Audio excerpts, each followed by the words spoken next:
නමෝ තස් භගවතෝ අරහතෝ සම්මා සම්බුද්දස්ස. නමෝ තස් භගවතෝ අරහතෝ සම්මා සම්බුද්දස්ස. නමෝ තස් භගවතෝ අරහතෝ සම්මා සම්බුද්දස්ස. ශ්‍රද්ධා සම්පන්න කාරුණික පින්නතුනි, හැම කෙනෙක්ම උතුම් සද්ධර්ම ශ්‍රවණයට සූදානම් වන මොහොත. ලෝතර බුදු පියාණන් වහන්සේ සාරාසංඛ්‍ය කල්ප ලක්ෂයක් දුක් විඳලා පෙරුම් දම් පුරලා අවබෝධ කරගත්ත උතුම් ශ්‍රී සද්ධර්මය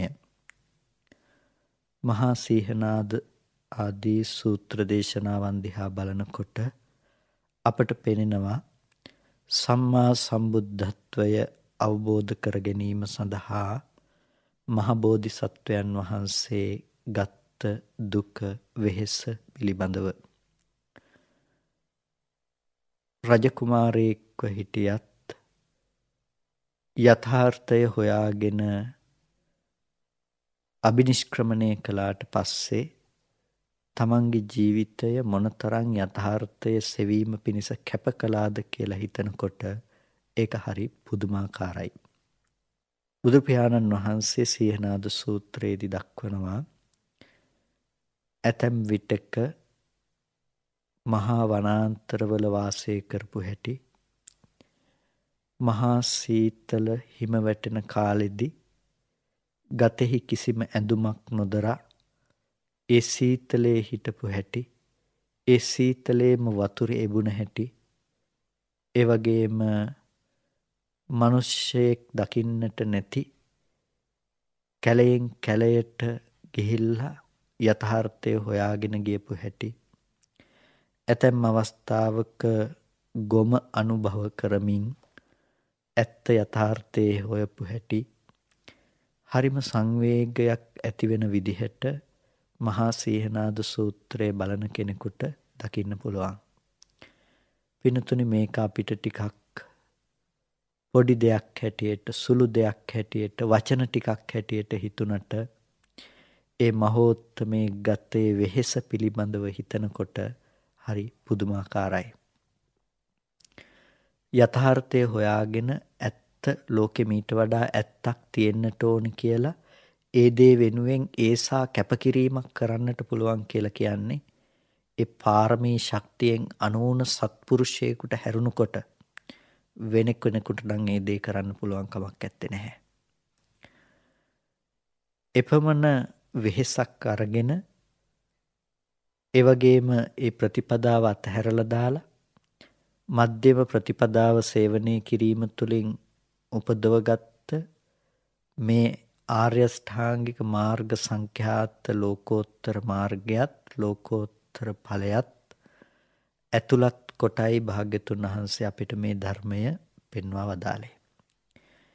ඒ ධර්මය අනුගමනය කරනකොට අපේ ජීවිතය තුළ අපි තාමත් සදහැයෙන් යුක්තව, අවශ්‍යතාවයෙන් යුක්තව ඒ ධර්මය අහන්නට ඇතුළත් කරගන්නට ඕනේ. පින්නතුනි, බුදුරජාණන් වහන්සේගේ ඒ ගත්ත දුක වෙහෙස පිළිබඳව අපි බලනකොට ඒ වෙහෙසෙන් අපිව සසරින් එතර කරන්න ගත්ත ඒ වෙහෙසෙන් 10න් පංගුවක්වත් තිබුණා නම් අපිට අපිව සසරින් එතර කරගන්න, පින්නතුනි, අද අපි සසරින් එතර වෙලා තියෙයි. ඒ තරම් වෙහෙසක්, ඒ තරම් විඩාවක් එදා මහ බෝධිසත්වයන් වහන්සේ ගත්ත සත්‍ය අවබෝධය සඳහා. පින්නතුනි, අපිට එහෙනම් ඇයි බැරි අවබෝධ කරගෙන අපිට දේශනා කළ ප්‍රතිපදාව තුළ හික්මෙන්න? අපිට පුළුවන් ඒ දේ කරන්න. බෞද්ධයෙක් බවට පත් වෙන්නේ බුදුරජාණන් වහන්සේ අවබෝධ කළ ඒ ප්‍රතිපදාව තුළ ගමන් කිරීමෙන් මිසක බෞද්ධයෙක් බවට පත් වෙන්නේ නිකම්ම වචනයකින් නම් නෙමෙයි. එමත් නැතිනම් නිකම්ම කොල කෑල්ලකින් සහතික පත්‍රයකින් නම් නෙමෙයි. ඒ නිසා ඔබ බෞද්ධයෙක් බවට පත්විය යුත්තේ ඒ ප්‍රතිපදාව අනුගමනය කිරීමෙන්. ඒ ප්‍රතිපදාව අනුගමනය කිරීමෙන් බෞද්ධයෙක් බවට පත්වෙනකොට ඔබට ඒ ප්‍රතිපදාව පිළිබඳව පවතින දැනුම ඒ සඳහා ඍජුව බලපානවා. ඒ නිසා තමයි සුතමය ඥානය එහෙමත් නැතිනම් පරතෝ ගෝස ප්‍රත්‍ය තුල උපදවා ගනු ලබන සුතමය ඥානය වැදගත් දෙයක් බවට පත් වෙන්නේ. ඒ සුතමය ඥානය උපදවගත්ත කෙනෙකුට සුතමය ඥානය තියෙන කෙනෙකුට තමයි ඒ ධර්මයේ තුල ඉදිරියට යන්නට පුළුවන්කම තියෙන්නේ. නොයසේනම් හොඳ යහපත් අනාගතයක් ධර්ම තුල දකින්නට පුළුවන්කම තියෙන්නේ. සුතමේ ඥානය තුල අපි උපදව ගන්නේ තව කෙනෙකුගෙන් අසා දැන ගැනීමක්. එමත් නැතිනම් ධර්ම ග්‍රන්ථයකින් හෝ ඒ දේ පරිශීලනය කරන්නට ලැබෙන එක සුතමේ ඥානයම තමයි ඒ තුලින් දියුණුවටපත් වෙන්නේ. ඉතින් ප්‍රතිපදාව පිළිබඳව අපි විශේෂයෙන් සලකා බලනකොට පිනතුනේ අපිට දකින්න පුළුවන් ප්‍රධානම දේ තමයි විසුද්ධි මාර්ගයෙන් ඒ පිළිබඳව අපිට ලැබෙන රැකවරණය, විසුද්ධි මාර්ගයෙන් ඒ පිළිබඳව අපිට ලැබෙන සැනසීම පිළිබඳව.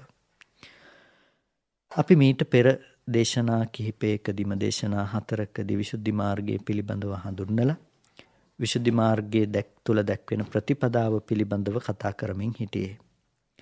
එතකොට මේ විසුද්ධි මාර්ගයේ පිළිබඳව කතා කරනකොට එහි ඇතුළත් වන පළමු නිර්දේශය සීල නිර්දේශය. සීලයේ පිළිබඳව දැක්වෙන විස්තරයයි අපි සිදු කරගනිමින් හිටියේ. විග්‍රහ කරගත්තේ. එතකොට මේ සීලයේ පිළිබඳව විග්‍රහ කරගන්නකොට පසුගිය දේශනාව තුළ අපි චේතනා සීල, චෛතසික සීල, සංවර සීල සහ අව්‍යතික්‍රම සීල කියන මේ සීලයන් පිළිබඳව කතා කළා. සීලේ පිළිබඳව කතා කරනකොට ඊටාම වැදගත් වෙන දෙයක් තමයි පින්නතුනි, කුමක්ද මේ සීලය කියලා කියන්නේ?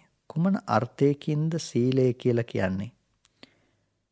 එතකොට මේන් සිද්ධ වන්නේ කුමන ප්‍රතිලාභයක්ද? මේ කාරණා පිළිබඳව දැනගෙන ඉඳීම වැදගත්.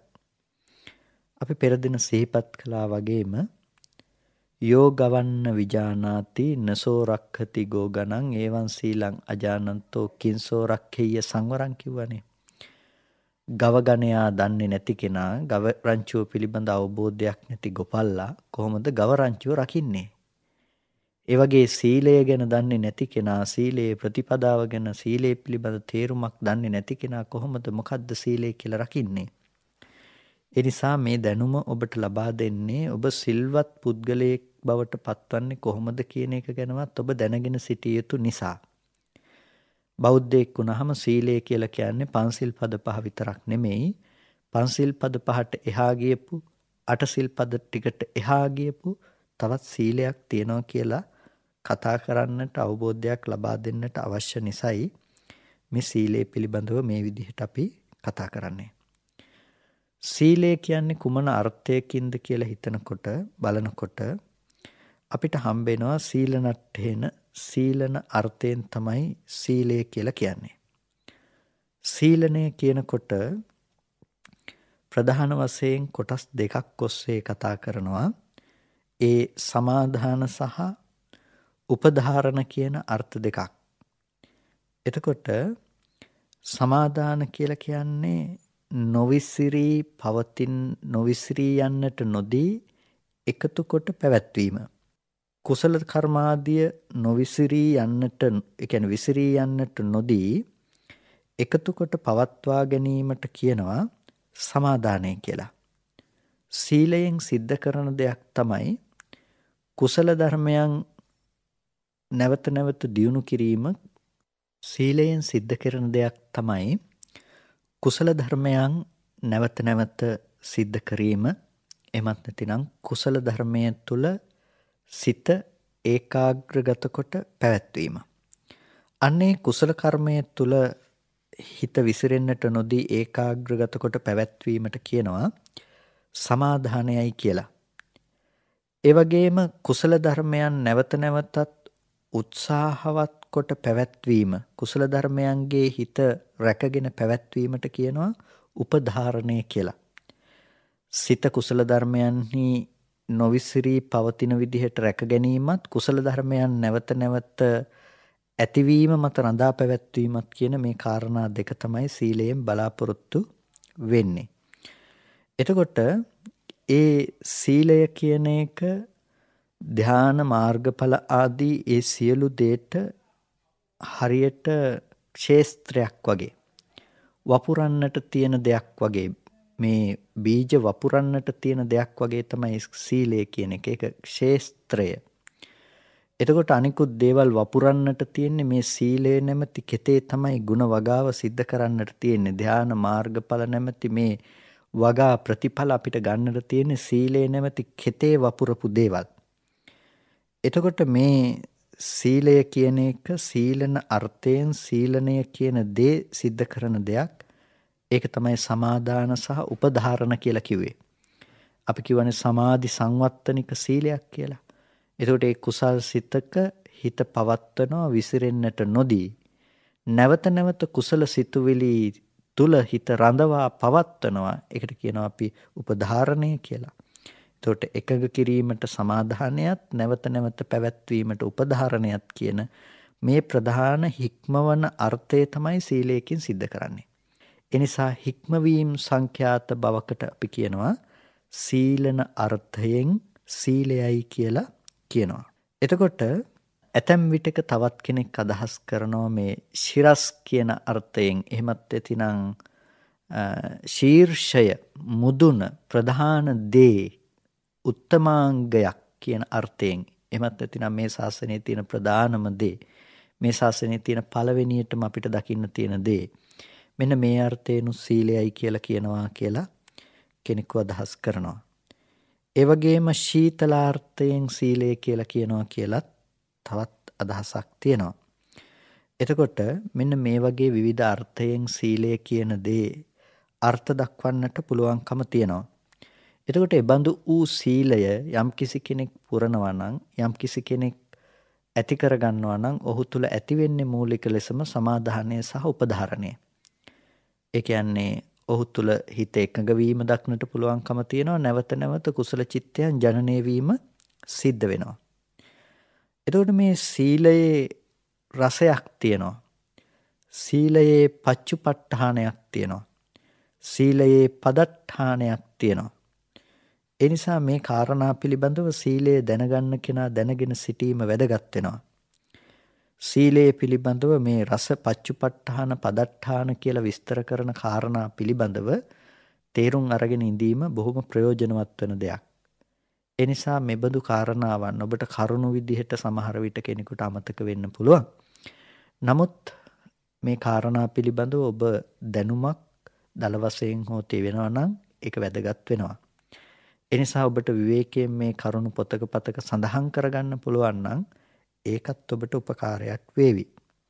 සීලය පිළිබඳව ඉස්සෙල්ලාම සීලයේහි ලක්ෂණය කුමක්ද කියන එක පිළිබඳව විග්‍රහ කරනවා. සීලය කියලා කියන්නේ අර සීලන අර්ථයම සීලයේහි තියෙන ලක්ෂණයයි. එහෙම නැතිනම් අපි අර කිව්වනේ සමාදානය සහ උපධාරණය කියලා. සීලයෙන් කරන දේ අනුවනේ සීලය පෙනෙන්නේ අපිට. ඒ සීලයේ පෙනෙන ලක්ෂණය තමයි හිතේ සංවර බව, සිතේ එකඟ බව ඇති වෙනවා ඒ කුසල් සිතුවිලි වල.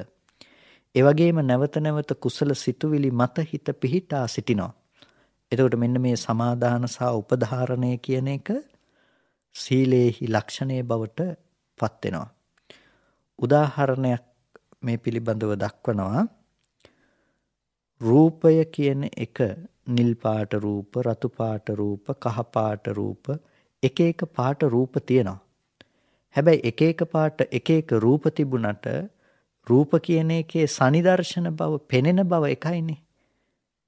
කහ පාටත් පෙනෙන බව නිසා තමයි කහයි කියලා කියන්නේ. පෙනෙන බව නිසා තමයි රතුයි කියලා කියන්නේ. පෙනෙන බව නිසා තමයි කළුයි කියලා කියන්නේ. එතකොට එක එක පාට රූප තියෙන්න පුළුවන්. හැබැයි රූපයන්ගේ මේ පෙනෙන බව, සනිදර්ශන බව එකයි. අන්න ඒ වගේ ශික්ෂා පද සීලයේ ප්‍රභේද ගොඩක් තියෙන්නට පුළුවන්. හැබැයි සීලයේ ප්‍රභේද ගොඩක් තිබුණට සමාදාන සහ උපධාරණ කියන මේ සීලන ලක්ෂණය සීලයේ තියෙන එකයි. ඒ නිසා හැම දෙයකින්ම සිද්ධ කරන්නේ ඒ කුසලයේහි හිතේ එකඟ බව හදලා දෙන එක සහ ඒ නැවත නැවත කුසල සිතුවිලි තුල කුසල සිත් තුල හිත පිහිටවා තැබීම තමයි මේ සීලේහි තියෙන ලක්ෂණයේ බවට පත් වෙන්නේ. ලක්ෂණය කියලා කියන්නේ සීලයේ දකින්නට පුළුවන් සාමාන්‍ය අර්ථය, සීලයෙන් සිද්ධ වෙන දේ, සාමාන්‍ය ස්වභාවය කියන එක.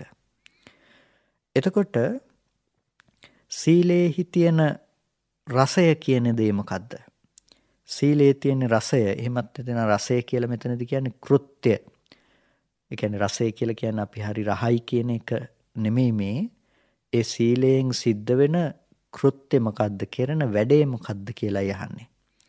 එතකොට සීලයෙන් කරන වැඩේ තමයි දුස්සීල්‍ය බව විනාශ කරලා දාන එක. ඒකට කියනවා දුස්සීල්‍ය විධංසනතා කියලා. එතකොට ඒ දුස්සීල්‍ය විධංසනතාව, දුස්සීල් බව විනාශ කොට දැක්වීම කියන එක ඒ සීලයේ තියෙන කෘත්‍ය එහෙම නැතිනම් ක්‍රියාත්මක වෙන ආකාරයේ බවට පත් වෙනවා. ඒකට කියනවා කෘත්‍ය රසය කියලා. එතකොට ඒ දුස්සීල බව විනාශ කරනකොට තව දෙයක් ලැබෙනවා.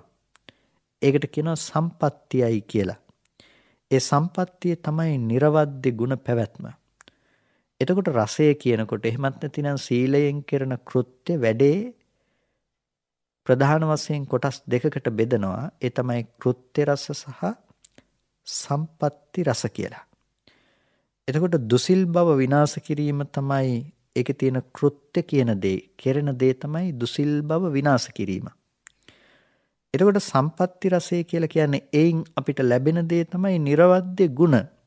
අපේ ජීවිතේ නිවැරදි දිවි පැවැත්මකට හැරෙනවා. දැන් අපිට පුළුවන් අඳුරක් තියෙනකොට ආලෝකයක් දැල්වන්න. ආලෝකය දැල්වීම එමත් නැතිනම් එතන තියෙන කෘත්‍ය තමයි ආලෝකය දැල්වීම කියන එක. අන්ධකාරය විනාශ කිරීම කියන එක තමයි එතනදී තියෙන කෘත්‍ය බවට පත් වෙන්නේ.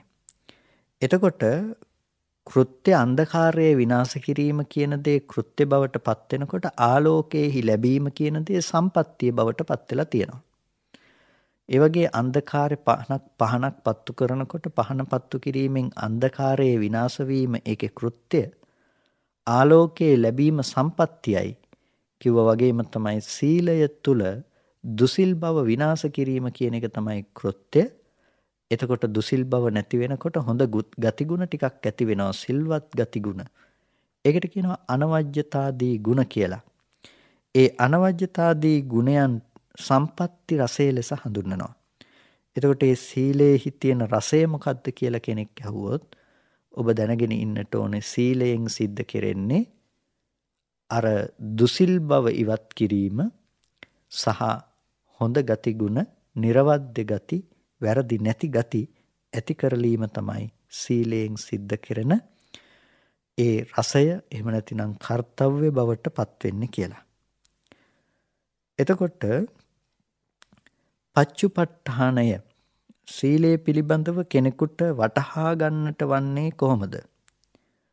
සීලය පිළිබඳව කෙනෙකුට වටහා ගන්නට වෙන්නේ සීලය පිළිබඳව කෙනෙකුගේ කය වචන හිත කියන මේ ద్వාර තුන පිරිසිදු වෙනවා නම්, මේ පිරිසිදු වෙනවා කියන එකෙන් අදහස් කළේ අපි අර කලින් මීට පෙර දේශනාවේ කතා කරපු විදිහට හරියට නිවැරදි සිල්වතෙක් බවට පත් වෙන තැනකදී සිද්ධ වෙන දෙයක් පිළිබඳව.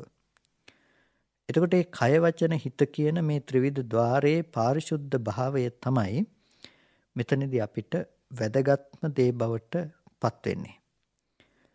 එතකොට අන්න ඒ සිත කය වචනය කියන තුන්දොරේ පිරිසුදු බව කියන එක තමයි අපිට සීලයේහි වැටහෙන ලක්ෂණය. එතකොට සීලයෙන් හිත පිරිසුදු කරනවා කියන්නේ ඒ නිසා තමයි. හිත පිරිසුදුයි නම් එතන සීලයක් තියෙනවා. ඒ නිසා සීලය පිළිබඳව වැටහෙන්නේ ඒ හිතේ තියෙන පාරිශුද්ධත්වය නිසා. ඒකට කියනවා සීලේ පච්චුපට්ඨානය, හිතේ පිරිසුදු බවයි කියලා. සිත කය වචනේ කියන තුන්දොරේ තියෙන පිරිසුදු බවයි කියලා කියනවා වැටහෙන ආකාරය. ඒ වගේම තමයි හිරි සහ ඔත්තප්ප කියන ධර්මයේ තමයි පදට්ඨාන. පදට්ඨාන කියලා කියන්නේ සීලයට තියෙන ආසන්න කාරණාව. සීලයට තියෙන ආසන්න කාරණාව බවට පත් වෙනවා හිරිය සහ ඔත්තප්පය. හිරිය කියලා කියනවා ලැජ්ජාවට, ඔත්තප්පය කියලා කියනවා බයට. එතකොට මේ හිරිය කියලා කියන ලැජ්ජාව අපි අර සාමාන්‍ය ලෝකේ තියෙන නිකන් මට හරි ලැජ්ජයි කියන ලැජ්ජාව නෙමෙයි. එතන කියන ඔත්තප්පේ මම හරි බයයි කියන දේ නෙමෙයි. ලැජ්ජාව කියන එකෙන් අදහස් කරන්නේ එතකොට අකුසලයක් සිද්ධ කිරීම සඳහා තමාගේ හිතෙහි ඇතිවන ලැජ්ජාව කියන කාරණාව. සතෙක් මරන්න තමන්ගේ හිතෙන් ඇතිවෙනවා තමන් පිළිබඳවම තමන්ට ලැජ්ජාවක්. නුඹ වගේ කෙනෙකුට සුදුසුද අහිංසක සතෙක් මරණ එක කියලා තමන් පිළිබඳවම තමන්ට ඇතිවෙන ලැජ්ජාවක් තියෙනවා. නුඹ වගේ කෙනෙක් සතෙක් මරණ එක තව කෙනෙක් දැක්කොත් මොන වගේ දෙයක් ඇති වෙයිද කියන එක තුල ඇතිවෙන ලැජ්ජාවක් තියෙනවා. මේ වගේම අකුසලයට ඇතිවෙන බයක් තියෙනවා. මේක මහා බරපතල දෙයක්, මේක විපාක මේ විදිහට ලැබෙන්න පුළුවන් කියලා. මේ ලැජ්ජාව සහ බය කියන මේ ධර්මයන්ට කියනවා ලෝක ධර්ම හැටියට, එහෙමත් නැතිනම් දේව ධර්ම හැටියටත් දක්වනවානේ ලැජ්ජාව සහ බය. මේවා කුසල ධර්මයන්ට හොඳ පදනමක්. කුසල ධර්මයන්ට හොඳ හේතුවක් තමයි මේ පවට තියෙන ලැජ්ජාව සහ බය කියන කාරණාව. මේ ලැජ්ජාව බය තියෙන කෙනෙකුට තමයි සීලය රකින්න පුළුවන්කම තියෙන්නේ. ඒ හින්දා සීලයට ආසන්න කාරණා ටික හැටියට තමයි දක්වන්නේ පවට තියෙන ලැජ්ජාව සහ බය කියන මේ කාරණා දෙක. එතකොට පවට තියෙන ලැජ්ජාව සහ බය කියන මේ කාරණා දෙක සීලේහි ඇති හොඳම පදනම බවට පත් වෙනවා. ඒ හින්දා අපි මේ කාරණාවේදී සීලේහි ලක්ෂණය, රසය, පච්චුපට්ඨානය, පදට්ඨානය. සීලේ තියෙන ලක්ෂණය හැටියට අපි කිව්වා සීලන අර්ථයම සමාදාන උපධාරණ කියන මේ අර්ථ දෙකම සීලේ තියෙන ලක්ෂණය. ඒ වගේම සීලේ තියෙන රසය හැටියට අපි කිව්වා දුසිල් බව විනාශ කිරීම කියන එක කෘත්‍ය රසය. ඊට පස්සේ අනවජ්‍යතාදී ගුණ, වැරදි රහිත හොඳ ගුණධර්ම ඇති වෙන එකට කිව්වා සම්පatti රසය කියලා. ඒක තමයි රසය කියලා කිව්වේ. ඊට පස්සේ පච්චුපට්ඨානය කියලා කියනවා වැටහෙන ආකාරය. වැටහෙන ආකාරය මොකද්ද? අර සිත කය වචනය කියන තුන්දොරේ තියෙන හොඳට හික්මුණු බව, සංවරත්වයට පත් කරගත්ත බව, පිරිසිදු බවට කියනවා වැටහෙන ආකාරය පච්චුපට්ඨානයයි කියලා. ඒ වගේම පදට්ඨානයයි කියලා කියනවා ආසන්නතම කාරණාවට. එතකොට සීලයට ආසන්නතම කාරණාව බවට පත් වෙන්නේ හිරිය සහ ඔත්තප්පය කියන මෙන්න මේ ධර්මතා දෙක. එතකොට හිරිය සහ ඔත්තප්පය කියන මේ ධර්මතා දෙක ආසන්නතම කාරණාව බවට පත් වෙනකොට ඒකේන දේව ධර්මයේ තුල පිහිටි කෙනෙක්, එහෙමත් නැතිනම් හොඳ ප්‍රතිපදාවක් පුරන්නට පුළුවන් මට්ටමේ කෙනෙක් බවට පත් වෙනවා. දැන් ඔබට මේ කාරණාව ප්‍රයෝජනවත් වෙන්නේ ඇයි කියලා වැළුවොත් සීලය තුල එක පැත්තකින් ඔබට මෙබඳු ලක්ෂණයක් සමාදාන උපධාරණ කියන දේ ඇති වෙලා තියනවාද? කුසලයේ තුල හිත පිහිටලා අකුසල් සිතුවිලි වලට ඔබේ හිත යන්නේ නැතුව ඔබට දරාගෙන සිටීමේ හැකියාවක් තියනවාද? එහෙම නැත්නම් ඔබේ සීලයේ අඩුපාඩුවක් තියෙනවා. එතකොට අපිට රසය පිළිබඳව අපි හිතලා බලනකොට අපිට පේනවා අපේ සීලයේ පිළිබඳව අඩුපාඩුවක් තියනවද නැද්ද කියන එක. දුසිල් බව නැති වෙලා ගිහිල්ලා ඔබ අතින් වැරදි කිරීම කියන එක හේතු තිබුණත් ඔබ අතින් වැරදි නොකර ඉන්න පුළුවන් තරම් ඍජු ගතිගුණයක් ඔබ තුල තියෙනවා නම් අන්න ඔබට තේරෙනවා මම හොඳට සීලය රකින්නවා, දුසිල් බව මම විනාශ කරලා තියෙනවා, සීල ගුණයන් මම අනවජ්‍යතාදී ගුණ උපදෝගෙන තියෙනවා කියලා. ඒ වගේම පච්චුපට්ඨානය පිළිබඳව කතා කරනකොට ඔබට තේරෙනවා හිත කය වචනය කියන දේවල් තව කෙනෙකුට අයහපත පිණිසත් මට අයහපත පිණිසත් පවතින්නේ නැතුව හොඳ විදිහට පවත්වාගෙන යන්න මට පුළුවන්කම තියෙනවා. එතකොට ඒකට හිරි ඔතප් දෙක හොඳට උපකාර කරලා තියෙනවා. අකුසල සිතුවිලි සිතෙන්වත් පවත්වාගෙන යෑමට Tamanට රුචිකත්වයක් නැහැ. ඒකනේ අපි රහසින්වත් පව් කරන්නේ නැහැ කියලා කියන්නේ. බුදු ගුණ සංඝ ගුණ කියනකොට. එතකොට ඒ රහසින්වත් පව් කරන්නේ නැති වෙනකොට ඒ මට්ටමට හිත ගන්නනේ අපි උත්සාහවත් වෙන්නේ. අන්න එතකොට අපි හිතත් රැක ගන්නට අවශ්‍යයි. අපිට එතකොට පව් කිරීමට බයයි. හිරිය සහ ඔත්තප්පේ කියන එක, ලැජ්ජාව සහ බය කියන දෙක තියෙනවා. ලැජ්ජාව බය කියන කාරණා දෙක මූලික වශයෙන්ම සංවරත්වයට හේතුවක් වෙනවානේ. විශේෂයෙන්ම මේ වස්සාන කාලය නිසා අර පුංචි කතාවක් තියෙන්නේ. මාතිකා ගමේ හිටපු උපාසිකාවක්, මාතික මාතාව වස් ආරාධනා කරනවානේ ස්වාමින්වහන්සේලාට. ස්වාමින්වහන්සේලාගේ අවවාද ලැබලා උපාසිකාව අනාගාමි ඵලයට පත් වෙනවා ස්වාමින්වහන්සේලාටත් කලින්. ඊට පස්සේ ස්වාමින්වහන්සේලා කිනම් මාර්ගඵල වලට පත් වෙලාද කියලා අනාගාමී උපාසිකාව ටිකක් ආවර්ජනා කරලා බලනකොට දකිනවා ස්වාමින්වහන්සේලාට ප්‍රත්‍ය ලැබෙන්නේ නැහැ. නිවැරදිව ප්‍රත්‍ය අවශ්‍ය දේවල් ලැබෙන්නේ නැහැ. ඒ නිසා මාර්ගඵල අධිගමයන් ලැබීම ප්‍රමාද වෙනවා කියලා. මේක දැකලා මාතිකා උපාසිකාව මොකද කරන්නේ? ස්වාමින්වහන්සේලා කැමති දේවල් බල මේ තමන් මෙනෙහි කරලා පරදත්ත ඒ පරචිත්ත විජාන ඥානය තුලින් මෙනෙහි කරලා ගිහිල්ලා කැමති දේවල් පිළිගන්නවා. එතකොට කැමති දේවල් පිළිගන්නකොට ස්වාමින්වහන්සේලාත් ටික දවසකින් හිතලා බලනවා මේ උපාසිකාව අනිවාර්යෙන් පරචිත්ත විජාන ඥානය උපදෝගෙන තියෙනවා. අපි හිතුවොත් එදාට කැමති දේ ගෙනල්ලා දෙනවා. පෘතජ්ජනයෝ කියලා කියන්නේ හිතිය යුතු දේත් හිතනවා, නොහිතිය යුතු දේත් හිතනවා. ඉතින් අපි අකුසලයක් හිතුවොත්, කෙලෙස් සහිත හිතක් හිතුවොත් මේ උපාසිකාවත් ඒක දැනගන්නවා.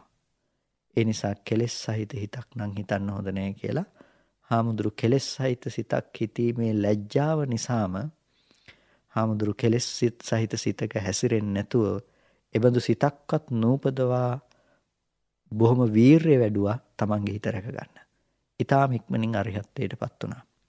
ඉතින් මේ වගේ කතා පුවත් වලින් අපිට පේනවා ලැජ්ජාව බය කියන එකත් ප්‍රතිපදාව පුරා ගන්නට ඊටාම අවශ්‍ය වෙන පහසු වෙන දෙයක් හැටියට. ඒ නිසා මේ කාරණා පදට්ඨාන ධර්මයන් සීලයට ආසන්න කාරණාව හැටියට මේ ධර්මය දක්වනවා.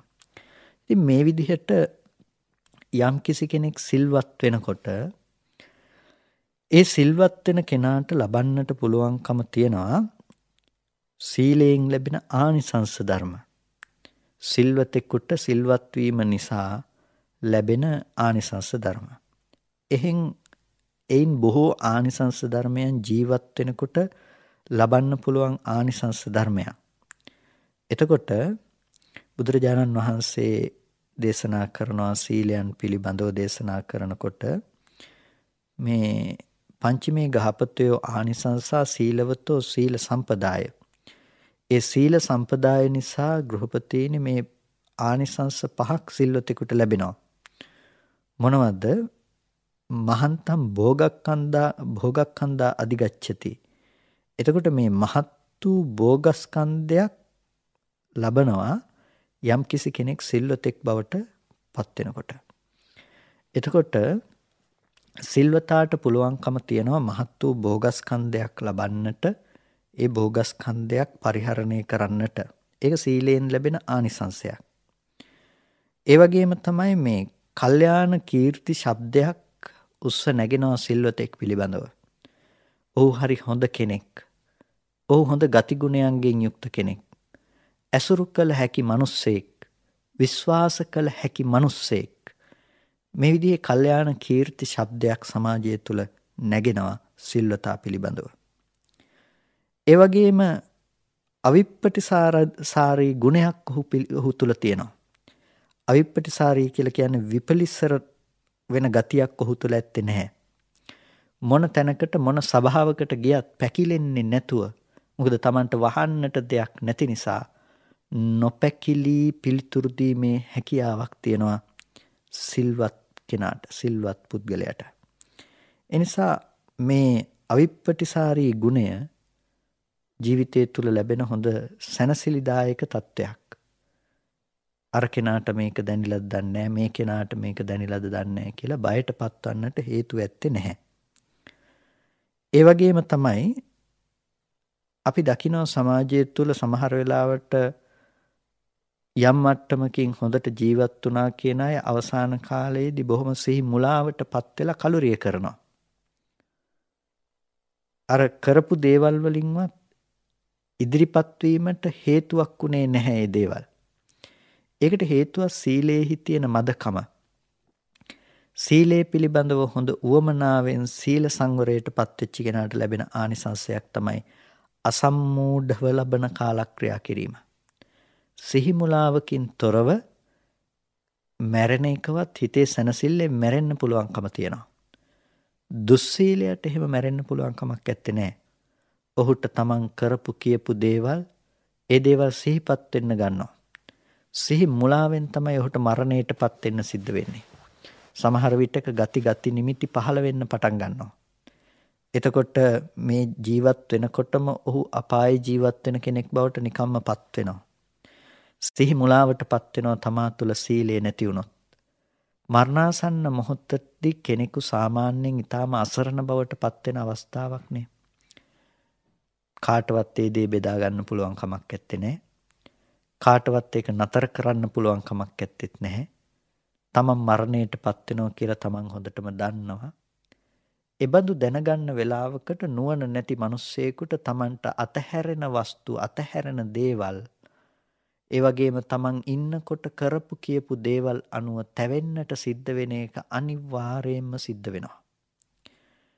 නමුත් සිල්වතෙකුට එබඳු විපිලිසර භාවයකටපත් නොවි තමන්ගේ සීලය ගැනම මෙනෙහි කරලා මෙබඳු වූ ගුණයකින් මම යුක්තව හිටියා. මෙබඳු වූ මට්ටමක සීලයක් මම ආරක්ෂා කළා. මේ පිළිබඳව හිත තියලා එයාට සිහි මුලාවකින් තොරව කලුරිය කරන්නට පුළුවන්කම තියෙනවා. ඒ විතරක් නෙමෙයි එයාට හරියට මෙතනින් නිදාගෙන ඇහැරුණා වගේ දුකක් නැතුව දිව්‍ය ලෝකයේ සුගතියෙහි උපදින්නට එයම හේතුවක් බවට පත් වෙනවා. කායස්ස බෙහෙදා පරම්මරණා සුගතින් සග්ගං ලෝකං උප්පජ්ජති කියලා දේශනා කරනවා. මේ කයෙහි බිඳීමෙන් සුගතියට යන්නට හේතුවක් බවට පත් වෙනවා යම් කිසි කෙනෙක් සීලයෙන් යුක්තව වාසය කරනවා නම්. එතකොට සීලය තුල පින්නතුනි මෙන්න මේ ආනිසංස පහ ප්‍රධාන ලෙසම දකින්නට පුළුවන්කම තියෙනවා. එතකොට ඒ සිල්වතා එකට ඉන්න අනික් අයට බොහොම ප්‍රියමනාප කෙනෙක් බවට පත් වෙනවා. සමාජය තුල අපිට සමහර වෙලාවට එන පීඩා තියෙනවානේ, අනිත් අයගෙන් එල්ල වෙන පීඩා. සිල්වතාට මේ දේවල් බොහෝ කොට එන එක ඊටාම අඩු දෙයක් බවට පත් වෙනවා. ඒ සීලයට දෙවි බඹුන් ප්‍රධාන ලෝකයේම ගෞරව කරන දෙයක් බවට පත් වෙනවා. ඒ නිසාමයි අපි සීලයට ප්‍රමුඛතාවයක් දී යුතු වෙන්නේ. ඒ කියන්නේ මේ දේවල් බලාපොරොත්තු වෙන්නේ නෙමෙයි. අපි සීලය රකින්නකොට සීලයෙන් ලැබෙන ආනිසංස තමයි මේවා. මේසා ආනිසංස ජීවත් වෙනකොටම ලබා දෙන සීලයක් අප විසින් ආරක්ෂා කළ යුතුයි. හැබැයි ඒ බඳු දේ අපිට ලැබෙන්නේ සීලය පිළිබඳව හොඳ අවබෝධයකින්, සීලය පිළිබඳව හොඳ තේරුම් ගැනීමකින් යුක්තව අපි සිල්වත් වුණොත් විතරයි. එහෙම නැතුව අපිට නිකම් අපි අතින් වැරදි වෙන්නේ නැහැනේ කියලා අර සිල්පද ටික සමාදන් වුණා නිදාගත්ත කියලා මේ දේවල් ලැබෙන්නේ නැහැ. සිල් රැක්කොත් ලැබෙන ආනිසංස තමයි මේ කතා කරන ආනිසංස. ඒකට කොහොමද අපි සිල්වත් වෙන්නේ? සීලය කියන එකේ ප්‍රභේද මොනවද කියලා කෙනෙකුට හිතෙන්නට පුළුවන්. සීලය කියන එකේ ප්‍රභේද ගැන අපි කතා කරනකොට අපිට බොහොම විස්තර විදිහට කතා කරන්නට පුළුවන්. ඉස්සෙල්ලාම අපි සීලය කියන එක කොටස් දෙකක් විදිහට බෙදලා දෙකේ කොටස් විදිහට කතා කරනවා. පළවෙනි එක තමයි චාරිත්ත සීල සහ වාරිත්ත සීල කියලා කියන්නේ. එතකොට චාරිත්ත සීලය කියලා කියනවා අපි මේ විදිහට හැසිරිය යුතුයි කියලා යම් කිසි දෙයක් අපිට දේශනා කරලා තියෙනවා නම් ඒ සීලය තුල හැසිරුණොත් තමයි ඒ සීලය පරිපූර්ණත්වයට පත් වෙන්නේ. මේ දේ කරන්න කියලා දේශනා කරලා තියෙන දේවල් නොකර හිටියොත් එහෙම ඒ සීලය බිඳෙනවා. යම් කිසි කෙනෙකුට මේ සීලය මේ දේවල් කරන්න එපා කියලා දේශනා කරලා තියෙනවා නම් ඒ දේවල් වලට කියනවා වාරිත්ත සීලය කියලා. වලකින්නට කියලා තියෙන දේවල් කළොත් එහෙම වලකින්නට කියලා තියෙන දේවල් කළොත් කැඩෙනවා. කරන්න කියලා දේවල් නොකර හිටියොත් සීලය අපිරිසිදු වෙනවා. ඒ නිසා සීලය ප්‍රධාන කොටස් දෙකකට බෙදෙනවා. ඒ තමයි චාරිත්ත සීල සහ වාරිත්ත සීල. බෞද්ධ සම්ප්‍රදාය කියන දේ ගොඩනැගිලා තියෙන්නේ මේ චාරිත්ත සීලය සහ වාරිත්ත සීලය කියන මේ දෙකේම එකතුවක් විදිහට. බෞද්ධයා අකුසල් සිද්ධ කරන කෙනෙක් නෙමෙයි. ඒ නිසා ඔහු ප්‍රාණඝාත, සුරාමේරය ආදී මේ අකුසල ධර්මයන්, ලාමක අකුසල ධර්මයන් සිද්ධ කරන්නේ නැහැ. ඒ තමයි ඔහුගේ පවතින වාරිත්ත සීලය. ඔහු එයින් වැළකී ජීවත් වෙනවා. ඒ වගේම චාරිත්‍ර සීලය හා අනුගත වෙච්ච සම්ප්‍රදාය බිහි වෙලා තිබුණා. අද වෙනකොට ක්‍රමක්‍රමයෙන් ෂේ වෙලා ගියත් අපේ බෞද්ධ සමාජය කියලා කියන්නේ වාරිත්‍ර සීලය තුලින් යුක්තයි. භික්ෂුන් වහන්සේ නමක් නම් භික්ෂුන් වහන්සේ නමකට වත්පිළිවෙත් කරන්නට තියෙනවා. වත්තන්න පරිපූර්ෙන්තෝ නසීලං පරිපූර්ති. එහෙමයි දක්වන්නේ. වත් පුරන්නේ නැත්නම් එයා සීලය පුරන්නේ නැහැ. අසුද්ධ සීලෝ දුප්පඤ්ඤෝ දුක්ඛාන පරිමුංචති. එතකොට අසුද්ධ සීලයක් තියෙන පිරිසුදු සීලයක් නෙමෙයි යාට තියෙන වත් පුරන්නේ නැති කෙනාට. ඒ දුෂ්ප්‍රාඥ කෙනා දුක්ඛාන පරිමුංචති, දුකෙන් කවදාවත් මිදෙන්නෙත් නැහැ. එතකොට ඒ වත් පුරන්නේ නැත්තම් සිල් පුරන්නේ නැහැ. සිල් පුරන්නේ නැති ඒ දුෂ්ප්‍රාඥ පුද්ගලයාට කවදාවත් දුකෙන් මිදෙන්නත් බෑ.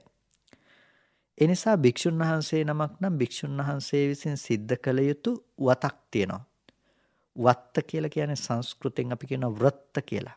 එතකොට වෘත්ත, වත්ත, වත. මේකෙන් හඳුන්වන්නේ පැවැත්ම කියන එක. එතකොට අපි විසින් කළ යුතු පැවතිය යුතු දෙයක් තමයි වත. මේකට තමයි චාරිත්ත සීලය කියලා කියන්නේ. චරන්ති තස්මින් සීලේ පරිපූර්ණකාරිතාය පවත්තන්තිති චාරිත්තං. එතකොට ඒ සීලේහි හැසිරෙමින් පරිපූර්ණත්වයට පත් කරනවා කියන එක නිසා තමයි ඒකට කියන්නේ චාරිත්ත සීලය කියලා. එතකොට මේ සීලය තුල අපිට හැසිරෙමින් තමයි ඒක පරිපූර්ණත්වයට පත් කරන්න තියෙන්නේ. හැසිරෙන්නේ නැතුව ඒ සීලය කොහොමදවත් පරිපූර්ණත්වයට පත් වෙන්නේ නැහැ. ඒ නිසා ඒ සීලය තුල අපි හැසිරිය යුතුයි. ඒ චාරිත්ත සීලයට තමයි අයිති වෙන්නේ වත්පිළිවෙත් කියන දේවල්. වත්පිළිවෙත් කියන දේ භික්ෂුන් වහන්සේ නමකට නම් අපිට වත්තක්ඛන්දක ආශ්‍රය කරගෙන කතා කරන්න පුළුවන්. හැබැයි ගිහි සමාජයකට අපිට කතා කරනකොට ඔබ විසින් කළ යුතු දේවල් තියෙනවා. දෙමව්පියන්ට සලකන එක, ගුරුවරුන්ට සලකන එක. මම හිතන ඔබට සමාජයෙන් ඕන තරම් ධර්ම දේශනාවලින් ඒ කාරණා පිළිබඳව අහන්නට ලැබේ. ඔබ විසින් කළ යුතු, හැසිරිය යුතු පැතිකඩවල් පිළිබඳව, හොඳ නරක පිළිබඳව. අන්නේ හොඳ දේවල් කරන්න ඕනේ. කුසල පාක්ෂික ධර්මයන්හි හැසිරෙන්නට ඕනේ. ඒ හැසිරෙන එකට තමයි චාරිත්ත සීලය කියලා කියන්නේ. ඔබ දන්නේ නැතිනම් වැඩිහිටියෙකුට ගරු කරන්න. ඔබ දන්නේ නැත්නම් දෙමව්පියන් එනකොට අසුනකින් නැගී සිටින්නවත්. ඔබ දන්නේ නැතිනම් ස්වාමින්වහන්සේ නමකට කතා කරන්නේ කොහොමද කියලා. ඔබ දන්නේ නැතිනම් ඔබේ ජීවිතේ ඔබ හැසිරිය යුතු පැත්ත මොකක්ද කියලා. පින්නතුනි, එබඳු කෙනෙකුට චාරිත්ත සීලය නැහැ. ඔහු වාරිත්ත සීලය තියනවා කියලා කියන්නේ ඔහුගේ සීලය අංග සම්පූර්ණ නැහැ, පිරිසුදුම නැහැ. ඒ වත පුරන් නැති කෙනාට එතනින් එහාට සීලේ පිරීමක් නැහැනේ. එතකොට නසීලම් පරිපූර්ණති, ඔහු සීලය සම්පූර්ණ කරන්නේ අසුද්ධ සීලෝ. එබඳු කෙනාට කියන අශුද්ධ සිල්ලති කෙනා කියලා. එතකොට එබඳු දුෂ්ප්‍රාඥ කෙනා කවදාවත් දුකෙන් මිදෙන්නේ නැහැ.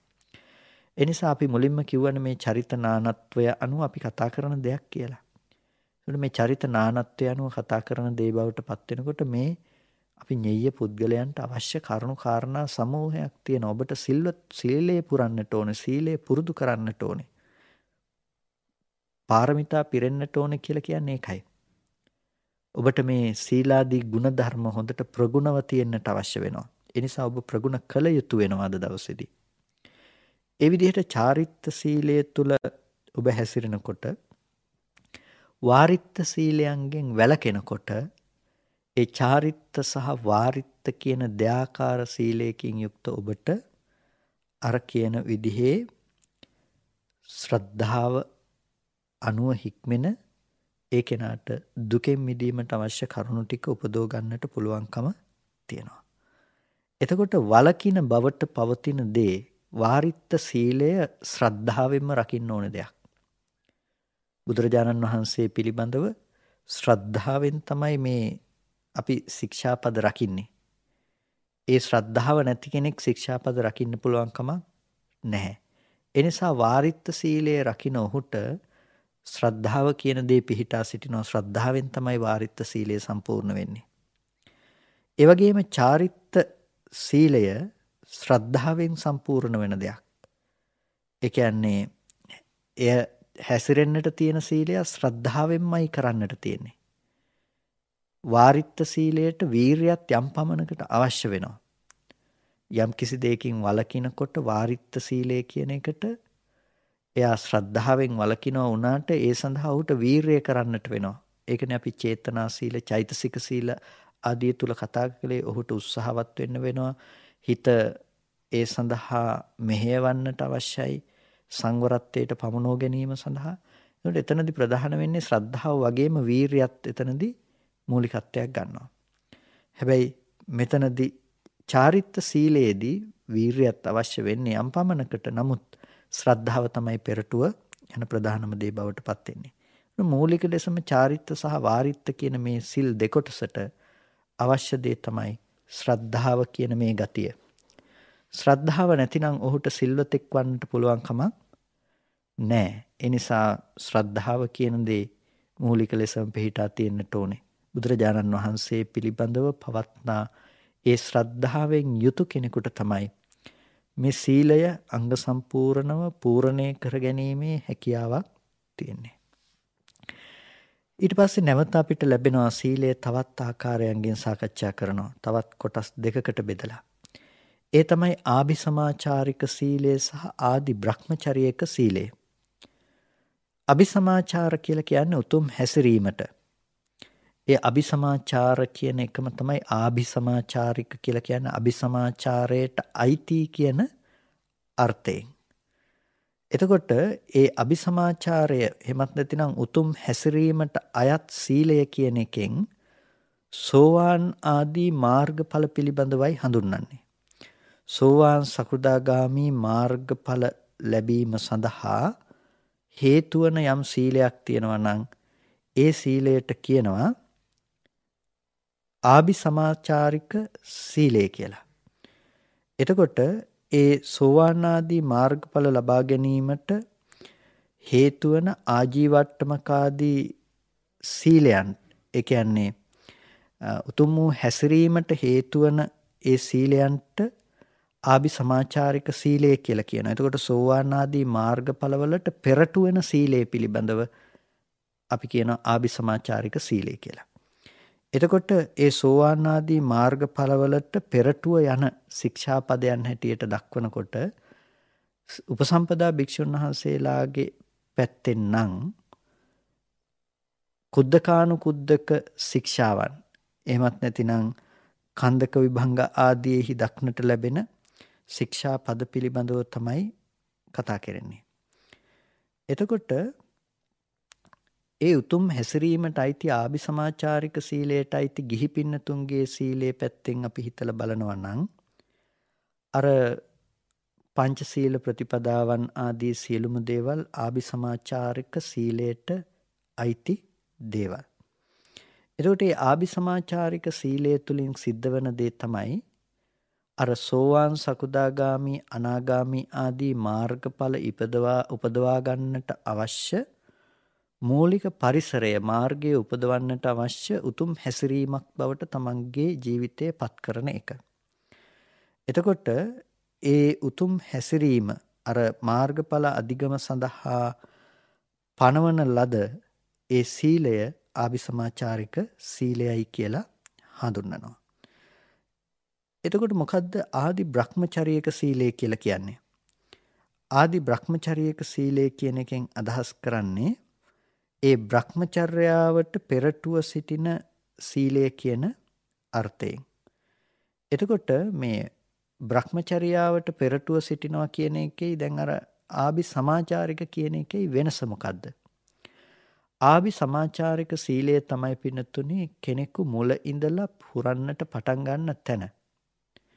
මෙහෙම සීලය පුරාගෙන යනකොට ඒ කෙනා විසින් සීලේහි මුහුකුරා යෑමත් චිත්ත ඒකාග්‍රතාවයේ විපස්සනා මානසිකාරාදිය සමගත් එකතු කරගෙන ඒ සීලය තුළ පරිපූර්ණත්වයට පත් වෙනකොට එමත් නැතිනම් ලෝකෝත්තර මාර්ගයට පෙරටුව තියෙන සීලයට කියනවා ආදි බ්‍රහ්මචර්යයක සීලය කියලා. ඒ ලෝකෝත්තර මාර්ගය ආර්ය බ්‍රහ්මචර්යාව, ඒ ලෝකෝත්තර මාර්ග බ්‍රහ්මචර්යාවට පෙරටුව තියෙන සීලයට කියනවා ආදි බ්‍රහ්මචර්යයක සීලය කියලා. එතකොට මේ දෙක අතර වෙනස තමයි අරක බොහෝ කලක් තිස්සේ අපි පුරුදු කරන එක. මේකෙදි ආදි බ්‍රහ්මචර්යයක සීලය තමයි අපිට ප්‍රධාන ලෙසම හේතුවක් බවට පත් වෙන්නේ මාර්ගය උත්පාදනය කිරීම සඳහා. ඒකට අපි කියනවා මේ අෂ්ටාංගයක් අංග 8කින් යුක්තව අපේ ආජීවය පිරිසිදු කරගන්නා වූ සීලයක්. ආජීව අෂ්ටමක සීලයක් හැටියට. මෙන්න මේ විදිහට සීලය ප්‍රධාන ලෙස අපිට ප්‍රභේදගත කරලා කතා කරන්නට පුළුවන්කම තියෙනවා. තවත් අපිට සීලේහි ප්‍රභේද කතා කරන්නට පුළුවන්කම තියෙනවා. ඉදිරි දේශනාවන් තුළදී අපි ඒ සීලේහි දක්නට ලැබෙන ප්‍රභේදයන් පිළිබඳව සාකච්ඡාවට භාජනය කරමු. අද දවසේදී මේ විදිහට සද්ධර්ම ශ්‍රවණය කරලා යෝනිසෝ මනසිකාරාදිය සිද්ධ කරලා මේ සිද්ධ කරගත්ත සියලු කුසලයන් අපි අනුමෝදන් කළ යුතු අයට අනුමෝදන් කරමු. පළමුවෙන් අපට අර්ථයෙන් ධර්මයෙන් අනුශාසනා කළ ධර්මාචාර්ය අවසරයි මාංකඩවල සුදස්සන ස්වාමීන් වහන්සේට, මාංකඩවල නන්දරතන ස්වාමීන් වහන්සේට, ස්වාමීන් වහන්සේලා දෙනමටම උතුම් නිවනින් සැනසීම පිණිස මේ කුසලය හේතු පාරමිතාවක්ම වේවා කියලා පුණ්‍ය අනුමෝදනා කරනවා. ඒ වගේම සියලු දෙවියෝ මේ පින් සතුටින් සාදුනාදයෙන් අනුමෝදන් වනු ලබත්වා. ආකාසට්ඨා ච බුම්මට්ඨා දේවා නාග මහිද්దికා පුඤ්ඤන්තං අනුමෝදිත්වා චිරං රක්ඛන්තු බුද්ධ ශාසනං. ආකාසට්ඨා ච බුම්මට්ඨා දේවා නාග මහිද්దికා පුඤ්ඤන්තං අනුමෝදිත්වා චිරං රක්ඛන්තු බුද්ධ ශාවකං. ආකාසට්ඨා ච බුම්මට්ඨා දේවා නාග මහිද්దికා පුඤ්ඤන්තං අනුමෝදිත්වා බෝධයන්තු සිවං පදං. ඒ වගේම සියලු දෙනා නමින් මිය පරලෝකීය සියලුම ඥාතීන්ටත් මේ පින් අපි අනුමෝදන් කරමු. ඉදම්මේ ඥාතීනං හෝතු සුඛිතා හොන්තු ඥාතයෝ. ඉදම්මේ ඥාතීනං හෝතු සුඛිතා හොන්තු ඥාතයෝ. ඉදම්මේ ඥාතීනං හෝතු සුඛිතා හොන්තු ඥාතයෝ.